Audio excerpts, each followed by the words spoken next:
instincts about you were correct. Your execution of that mission was exquisite. I have linked your battle interface with my command console. I want you to have the privilege of starting the Third Tiberium War. The war to end all wars. If you're a fan of the Command & Conquer series, 3 small words are bound to get you excited. Kane is back. So are a good number of beloved series hallmarks, like a huge amount of full-motion video and intense strategic combat. But Tiberium Wars is a lot more than just lip service to franchise enthusiasts. It's just a superb game that's fun and exciting to play both online and off. No matter which of the 2 main campaigns you start with, you're rewarded with a whole lot of live-action video in between missions, featuring familiar actors getting really hammy in near-future command centers. Joe Kukin has returned as Nod figurehead Kane, and he's as irresistibly creepy as ever. He and other familiar actors serve up a heaping of extravagant solemnity against a backdrop of flashing lights and important-looking video screens. But it's cheesy in the good way. The narrative is structured well, with the Global Defense Initiative and Brotherhood of Nod campaigns telling the same story from opposing viewpoints.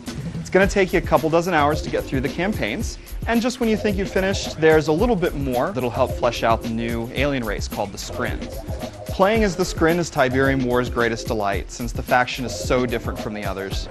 Your first encounters with them in the campaign are breathtaking, since even low-level Skrin units like buzzers look interesting and intimidating. The other factions are equally terrific to play though as well.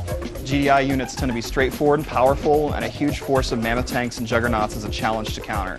Nod relies on sneakiness and smart use of unique abilities, but a small force of stealth tanks and Viper bombers can cripple an enemy's economy. The combat is gripping, and the intense and focused battles give you very little time to prepare.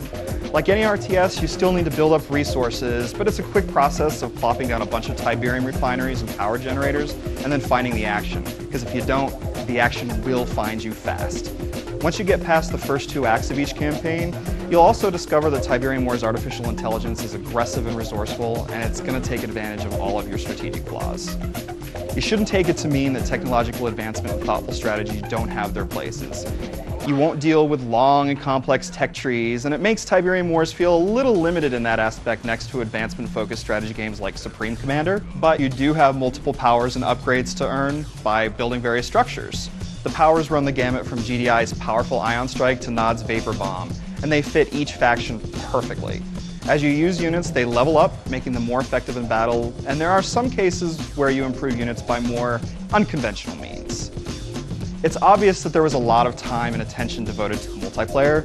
No strategy game in recent memory has been more tailored to competitive play, thanks to fully featured leaderboards, clan support, and an original feature called Battlecast. But if you're just in it to play, you'll find that skirmishing with others is a lot more fun than even against the AI. There are close to 24 maps, and the pitch-perfect placement of garrison-friendly buildings and central Tiberium nodes will get you right into the action. It also helps the Command & Conquer 3 Tiberium Wars is terrific to look at. The unit design is the most impressive part of its visuals. Skrin Annihilator tripods lumber about with a commanding attitude, and Nod Avatar Warmechs advance with heft. Their stature and fantastical nature fit perfectly with the over-the-top nature of the action, as do the titanic nuclear explosions and lightning strikes. There's just the right amount of extravagance in the sound design too, from mission voiceovers to the eclectic soundtrack, which is tinged with orchestral fanfare and heavy metal grinding. And you can't beat the ominous noises of Skrin units and structures.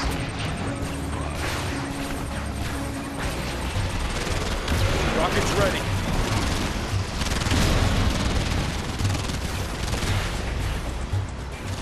Regardless of your history with Kane and his cohorts, Command & Conquer 3 Tiberium Wars is one of the finest real-time strategy games in years. Suffice it to say, you should play this game and expect to be playing it for a long time to come.